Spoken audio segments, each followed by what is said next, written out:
Hello, everyone, and welcome back to another episode of my podcast, Stories of Awakening. Today, I have with me Sabi Kerr. I know Sabi because I worked with her last year. She's a self-love coach, and she helps women to feel worthy, to feel connected to their bodies and their power, and embody their purpose-driven lives and businesses. Welcome, Sabi, and thank you so much for being here. Thank you for having me. I'm so excited to be here with you and to reconnect. Yeah, so Yeah, excited. me too. I'm very excited. Thanks so much for being here. So I know a little bit about you because I work with you.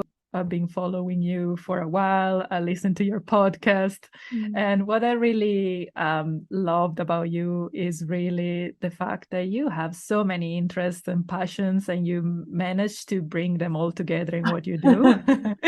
And you also give permission to do the same, for to all of us. And I don't want to say too much, so I'll let you tell us your story. So start where you want and tell us how you got where you are today. Why don't I tell you my journey from kind of from school up until now, because I think that summarizes things quite well. Mhm. Um, I loved learning. I loved learning when I was younger, when I was at school. Um, but I wasn't like just creative or just into academic stuff. I actually quite like both. I enjoyed science, I enjoyed maths. I also love to dance and love to move my body and it's all good when you're at school, you can like enjoy exploring all of the different things, and then you come to the end of school and you have to like decide, what am I going to do with my life? Am I going to go to university? Am I going to study something serious? And so I was like, oh, I don't know. I could go to university and study like something really academic, or I kind of want to go and be a dancer and maybe do like a go to dance college and train in dance full time. And so I was from an early age, 18, coming out of school, thinking, which part of me do I have to choose? Mhm. It's like how much do we have that in our lives, right? Which part of me should I pick? Which one thing should I pick? And I remember being like, I kind of want to do both. And I don't know what it was. I was 18, and maybe that there was a part of me that was like, I'm going to try and find a way to do both. um, so I applied to study economics at university. But before I started the degree, I took a year out to dance, to go to a dance college and train in dance full time. I was like, I'm going to at least give myself a year. Let me give myself a year so that I know that I've done it. Had a beautiful year and then studied economics, totally different, but it was good for the other part of me, right? um, Actually did lots of dancing still while I was there at uni. And coming to the end of my degree, it was like, oh, I've got to make a decision again. Which part of me do I pick? What job do I do? What do I do with this? I still kind of wanted to dance and wanted to try auditioning and getting dance jobs. My friends are going to like work in the city. um, and I did a similar thing. I said, I want to try and do both. I got a job at PricewaterhouseCoopers, in like management consulting, and I deferred it for a year and said, I'm going to give myself a year to dance, to audition, to get my dance teaching qualifications, to try and perform in shows, to like give myself the time I needed. Had an amazing and challenging year because the performing arts industry is very cutthroat. You're turning up at an audition with 100 beautiful women wearing underwear and makeup, and there's 5 jobs available, and you're up against 100 women. It was insane, but it taught me so much. Coming to the end of that year, I then went into and worked in corporate for a bit in consulting, and knew quite early on that it wasn't for me, but I was glad that I tried it out. And then I kept trying. I kept trying these different things that were all kind of like felt like they were honoring a different part of me. I'd been teaching dance for a bit by that point, and I knew there was like a teacher in me. I love teaching and I really like children, and I was like, I think I'd be good at being a teacher. And so I trained to be a primary school teacher, and I did that for a while. And along that journey, I then also set up a business that I did on the side while I was teaching in primary schools. And during that time, I fell in love with yoga and ended up doing a yoga teacher training, fell in love with that, started teaching yoga. And then gradually, that was around the same time that I came out of a 10-year relationship, and like everything almost like came to a head. It was like, okay, I think I found something that I want to be in for a while. Up until that point, I was kind of exploring all of these different things. And I think from anyone on the outside looking in, it would have been like, oh, well, she's kind of changing all the time. She's not very, I just knew none of them were the thing. And then when I came to teach yoga, I was like, I feel like I could do this for a while. And that really introduced me to self-development work, to spirituality, to coaching, to meditation, to everything else. And from that point, like my business has just slowly grown and transformed and evolved. And I've done tons of more trainings myself. But the journey up to that point was me exploring. So yes, that's a bit of a summary. Yeah. Wow. You were very brave to try to do many, many things, because I was, while you were talking, I was just thinking about myself. And even if I always knew I had also a more creative part of me, I didn't have the courage to follow that part. I just decided to go for what society tells you is better to do. So we were colleagues then for a while, because I worked in finance and investments for a long time. Yeah. So that was the path that I chosen. But yeah, it's amazing that you were able to do both, and you wanted to explore both sides of you. Yeah, because we are different. We all have different sides of ourselves. I don't think many people manage to discover all of these parts. Yeah. Totally.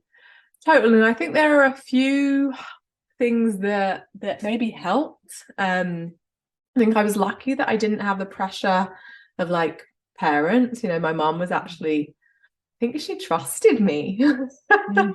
She trusted me to follow my heart. God knows how, but I actually think I know, because I was a very studious child. Like I studied really. She never had to tell me to study. I love to study. I love to do well. And so I think she knew that all of the things that I tried out, like I wanted to do them well, and I wanted to like give a good go of things, and I wanted to like take them seriously, even if I didn't end up doing them for ages. And so I think she saw that in me, that I wasn't just being silly, just doing random things. I think she saw that like they meant something to me and that I was serious about them. But yeah, having, I think, her support, or at least I didn't have a parent that was like majorly disapproving of me doing things. I think then it's a lot harder, right? If you're growing up and your parents like, you have to do this job and that's it, so I think I was lucky that I didn't have that. This is what I bring up all the time when I interview my guests, is about what the family is saying, how they take it. So yeah, I think it's really important. In my case, also, they never said you should do this or that directly, and I was quite good at sports, so they thought I was going to do something related to that, but indirectly I knew what they preferred me to do because they weren't telling me directly, but I could hear comments or things like that. and you actually absorb all these things even if you don't realize it. So I gave up the sports side of me, and I actually went to the academic side of me. And I always studied. I never had big problems at school. I wasn't a genius, but I always did everything I needed to do. So yeah, I think it was my fear of disappointing them somehow, and also the fear that I was picking up from really the environment I grew up, where Italy is a very unique place for the the work environment. There are not many jobs, and so people are really scared of not finding a job. I think also that contributed to do a very common path and just study, go to university, study finance and things like that. Yeah. Absolutely. Yeah. Yeah. So I also know that you lived in Bali for a bit, right? Yeah. How was there? Why did you go there? If you want to share, of course. Yeah, it's so funny. It feels like, God, it feels like so long ago now, but actually it was only just before COVID that I came back. And I haven't been back since. I'm looking forward to visiting at some point. So I originally went because my boyfriend at the time, we're not together anymore, we're good friends now. He was going, and it's quite funny because we hadn't been together for a long time officially. We've been dating for a bit, but officially hadn't been together for a long time. But he was thinking of moving there, and I knew that when I met him. And he was like, "Do you want to come?" I was like, "Yeah, why not?" And it aligned quite well with what I wanted to do at the time, because I was teaching quite a lot of yoga at that time, but I'd also was at the earlier stages of setting up my coaching business. So I'd done my first coaching certification. I was starting to coach clients kind of in London, and really wanted to work on setting everything up online and building the foundations of that. And so it was like, oh, like Bali could be quite a good place to do that. I can teach yoga there, and there's lots of other coaches there. It feels like a good place and a good environment for me to be in while I work on my business. So off I went. And it was a beautiful, beautiful, beautiful time, a beautiful experience. I ended up living there for a year and a bit, a year and a few months. I was teaching yoga like in-person studios while I was setting up my coaching business, starting to coach more clients online, starting to lead more free workshops, starting to build my mailing list, starting to create more content, starting to share more regularly, becoming more confident with my voice and letting myself be seen. I also started to do quite a few in-person workshops in Bali that were really powerful for beginning to get comfortable with like what my message is and what things do I love to share. So it was a beautiful period of me really like, oh, what do I want to share? What do I want to talk about? Let me try this workshop. Let me lead that workshop. Let me go to this co-working space and talk about business and self-love. Like I started doing that there. That was actually like, yeah. And so I've been talking about the links between self-love and business so long. I remember doing it in co-working spaces in Bali. So it was a really beautiful period for me to like experiment with what is it that I want this business to look like. Yeah. I think traveling also really makes the process faster of awakening or discovering yourself, and is definitely something that I want to do more as well. And I would love to go to Bali this year, actually. But it's a process, right? You started to try different things as you shared, and little by little, I think you really realize who you are and what you came here to do. It's not something that you can rush too much. I think you can accelerate it maybe with the help with coaches or self-development courses and things, but I don't think it's something that you can rush too much. What I really like also about your messaging and is ultimately what guided me to you, and I wanted to work with you, is that you were always saying, that we are our niche. Like, especially in the coaching business, if you take any marketing course, or they always say, find your niche, niche down, and it might take ages to find out. But I really resonated with what you were saying, that we are our niche, and also I really like the fact that, and I think this is important probably for the people that are listening, if they're approaching the spiritual path, is really that we don't need to do anything specific to be spiritual. I remember some of your posts, and I'm sure I shared them. You don't have to buy crystals, have pink hair, or whatever you think it might be spiritual, right? So that also might be something that keep away some people from this world, because they don't recognize themselves into So I'll talk about the niching part first. I love this topic so much because I'm someone that, for me, this feels like this has been in me pre-business, because I've always lived this way. I've always let myself do different things. So I'm quite used to living in this way. And so I remember when I started to set up my online business, and then all of a sudden I felt so restricted, because everywhere that I looked were people saying, no, you have to just talk about one thing. You have to only talk about this and that. And I was like, oh. And slowly over the years, I kind of developed my own way of doing niching, where I am my niche, and what that looks like, and this is kind of evolved and refined over the years, but what that looks like is I have an overarching, I call it my overarching essence, which ties all of my work together. So self-love, feminine embodiment, is like my overarching essence, but it means that I can talk about so many different topics within that.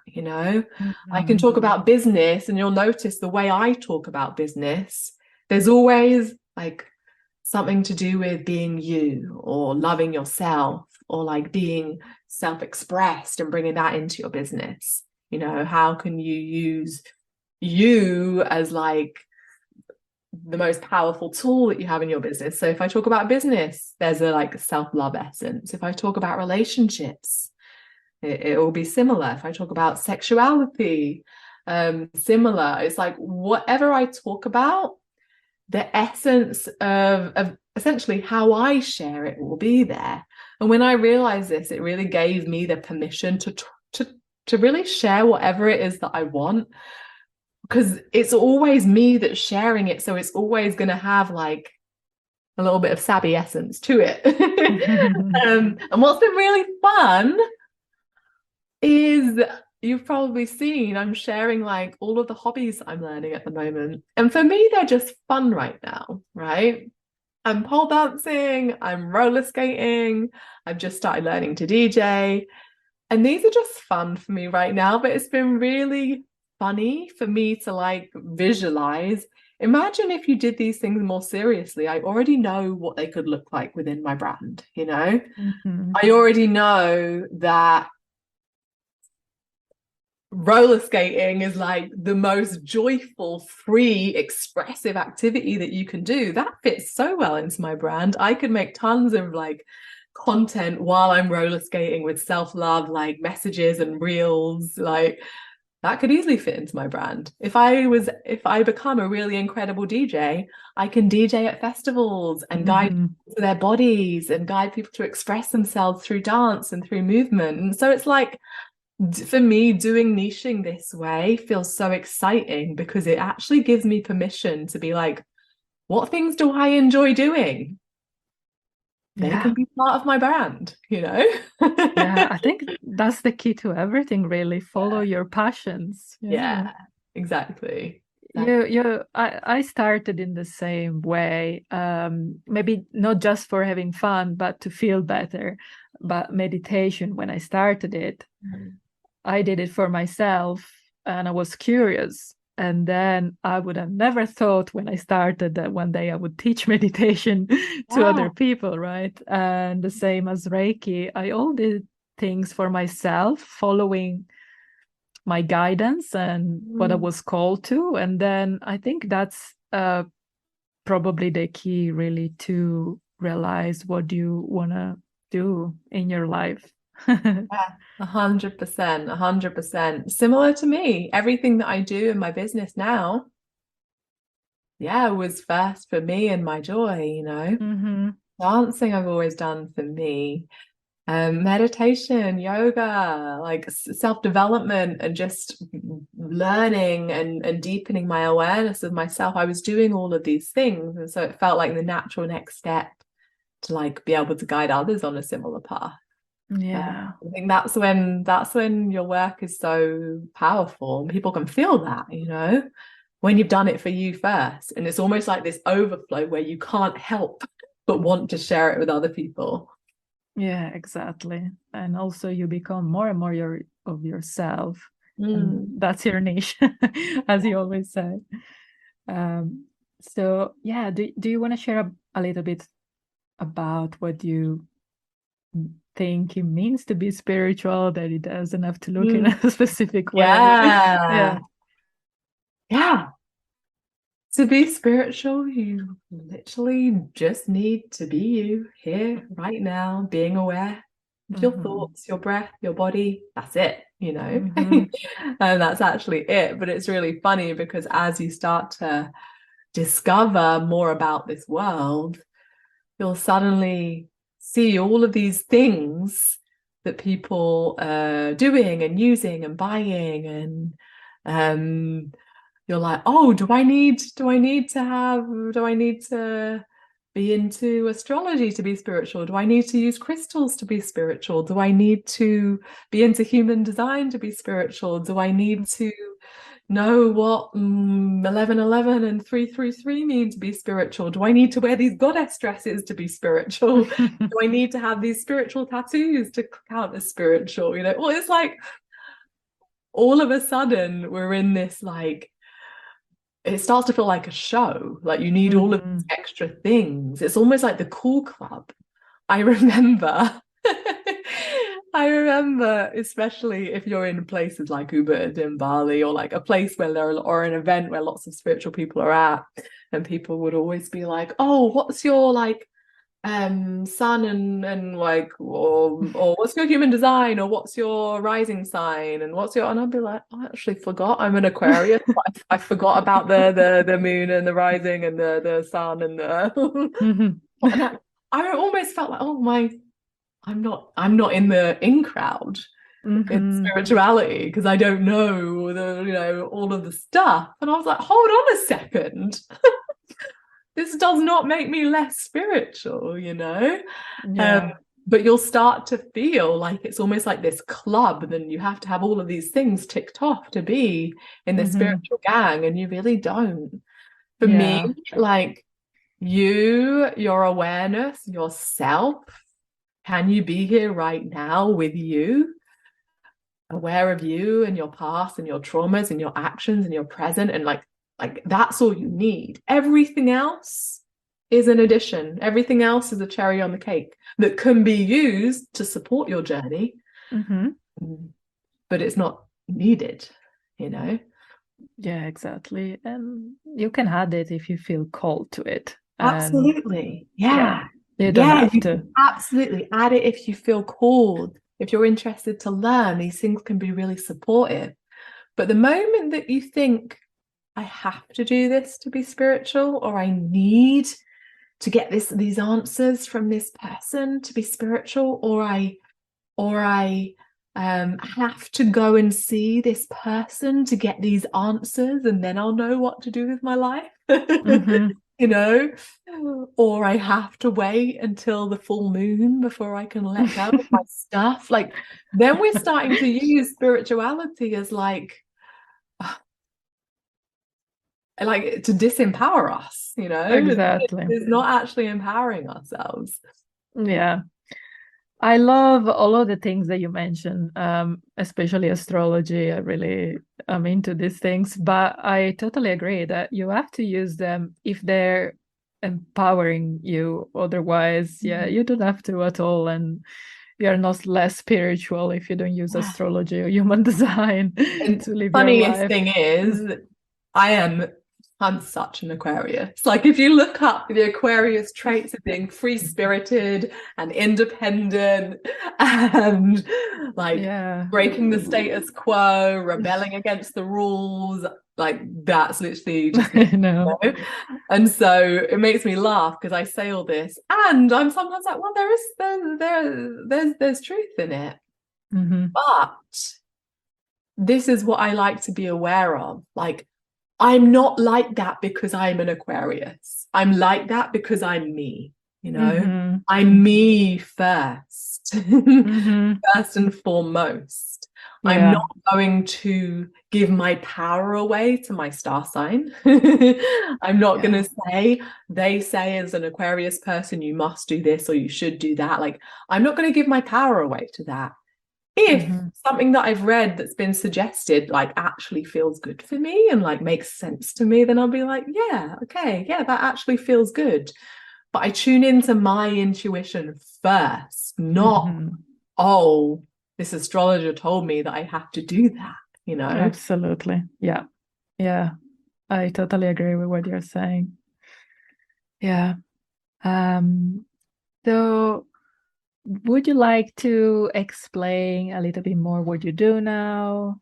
Yeah, how you Yeah. guide women through the journey. Yeah. Yeah, thank you. And it's beautiful because my work is always evolving and Mhm. expanding. But it always comes back to the same essence, It always comes Mhm. back to helping women and humans really come home to themselves, their bodies, their self-love, their worth, their connection to who they really are, their authentic expression, healing everything that's told them they have to be something else to succeed in this world. And then from that space, they can have incredible relationships. They can create amazing businesses that they can make money doing the work that they really love to do. And so I do this in a few ways. I have my one-to-one clients, one-to-one mentorship, which you are one of my one-to-one Yeah. clients. I have my Release Your Radiance program, which is like my signature program, a really beautiful starting point for anyone that's interested in this work. Got my Pleasure Rebel Mastermind, which is an incredible experience for female entrepreneurs that want to do business from a space of pleasure. And I regularly hold workshops and things that you can come to try out my work. I have a podcast as well called Release Your Radiance. And something that I am currently working on behind the scenes, I haven't told too many people, but I'll tell you, Ooh. is I'm working on creating a facilitator training, actually. And so that's something Wow. that I'm super excited about. I've been obviously working with dance and movement for years and years, like most of my life. And just observing everything that I've done with my clients and myself, with people in this industry, I'm really wanting to create a training for practitioners to bring more dance and embodiment into the work that they do. So that's kind of in process behind the scenes. Yeah. Amazing. Well, dancing is so healing. So, yeah, that's amazing.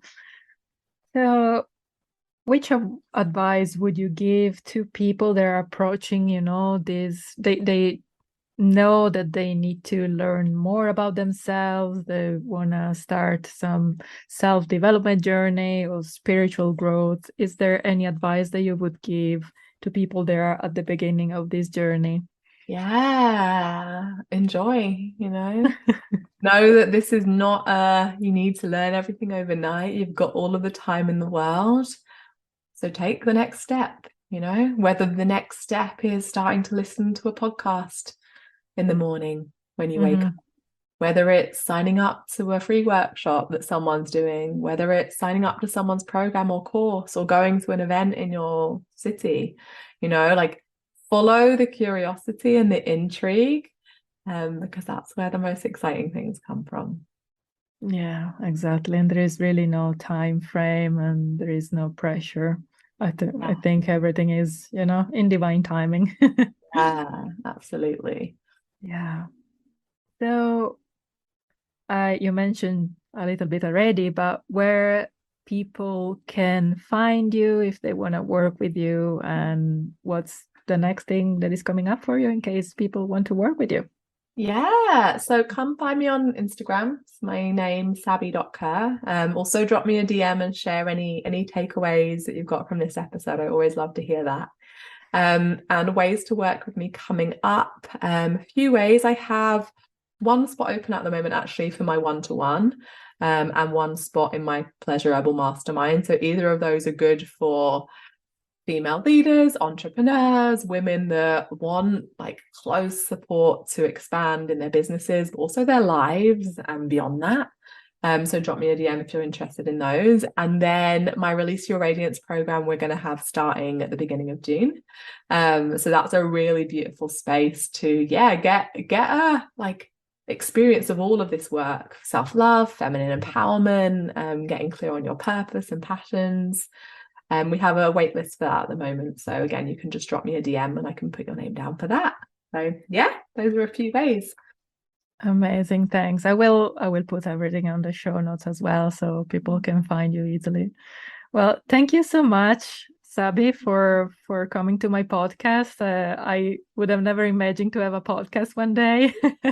But So happy for you. yeah, thanks so much for all your support last year. You really supported me in a very big transition of my life. I was moving from London to Italy. I was setting up my business in Italy. So it was really, really good to have your support during those times. Yeah, so welcome. Thank you for having me. Perfect. Okay. Thank you, everyone, for listening, and I'll see you at the next episode. Bye.